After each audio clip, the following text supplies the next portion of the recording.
សួស្តីបងប្អូនទាំងអស់គ្នាបាទថ្ងៃនេះបងដៃយើងមកលេងឆាត់លេងដាក់ឆ្លេងឲ្យខ្លួនឯងគឺថាយើងហ្វាមពី level 1 ទៅដល់ level 1ឥឡូវបងប្អូនចូលមកកាន់ការទស្សនាយើងហ្វាមទាំងអស់គ្នាឥឡូវយើងធ្វើការដូរកោះទៅចាំងកលទៅកោះចាំងកលអ្នកគ្នាឥឡូវយើងការជីទុកមួយទៅតើបងប្អូនដែលចង់បានជាមួយនឹង account ធូរអីអាចតាក់ទងបានឥឡូវយើងការមកយក quest តែម្ដងគឺថាសាមខ្លាំងមែនតើអ្នកគ្នាគឺថាលោតធ្លាក់អីណាគឺថាបរោះស្មោះស្នេហ៍នេះគឺថាលោតធ្លាក់លើបន្តបាទលើតែការយកខ្វែម្ដងឥឡូវយើងការទៅ farm ជាមួយនឹងតម្រងយើងថាវាយមកឡើង level អ្នកគ្នាគឺថា farm លឿនខ្លាំងមែនតើគឺថាខ្ញុំ farm 3ថ្ងៃបាទមកបាន level ប៉ុណ្ណឹងឥឡូវការដើរសុកស្រាប់គឺ fruit rocket បាទគឺថាយើងស៊ីតម្រងបាទគឺថាឆ្ងាញ់មែនងាញ់ឥឡូវធ្វើការស៊ីតម្ដងគឺថាវាកប់សេរីខ្លាំងមែនតើយើងធ្វើការ farm មកស៊ីការមក farm តរ៉ែទេអ្នកគ្នាគឺថាយើង farm យក level ដើម្បីនេះអញ្ចឹងខ្ញុំ farm មកវាយមេឥឡូវធ្វើការ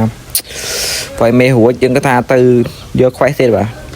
វាយនេះយើងមកដូរកោះបាទដូរកោះដល់កោះ pirate relax បាទគឺថាអ្នកគ្នាមើលតាមហ្នឹងទៅអ្នកគ្នាលេងត្បូងអីគឺថាព្យាយាមលេងដូចខ្ញុំមកគឺថាវាក៏ស្រីកន្លែងនេះយើងធ្វើការ farm ដាក់មួយដៃពីរដៃបាទគាត់ថាគាត់យើង check inventory លេងណាឡាល់វ៉ែទៀតហើយថាយើង farm តែម្ដងបាទគាត់ថាកាច់នាងលើយើងធ្វើការ level 50ហើយលើយើងការមកចាក់ fruit របស់គ្នាថាអ្នកគ្នាមើលកាត់តាមហ្នឹងទៅ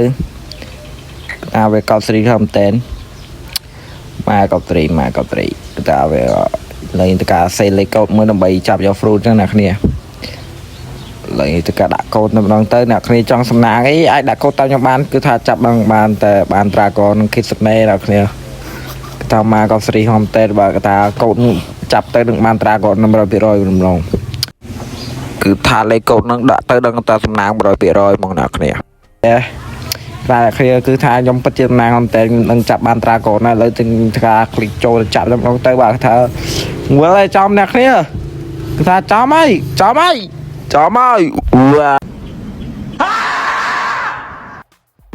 ត្រាកូនមកកំស្រីបាទនេះគឺជា fruit dragon អ្នកគ្នាគឺថាអ្នកគ្នាដែលស្គាល់លេង dragon នេះគឺជា fruit dragon អ្នកគ្នាគឺថាអ្នកគ្នាស្ទកទុកមកថាខ្ញុំចាប់បាន dragon អ្នកគ្នាជាសំណាងខ្លាំងទៅ dragon គឺថាកំស្រីប៉ែតនេះចាំមកស្ដាប់យ៉ាអូមកបាត់ចឹង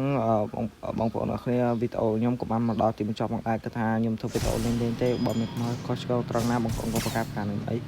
ថាបាយ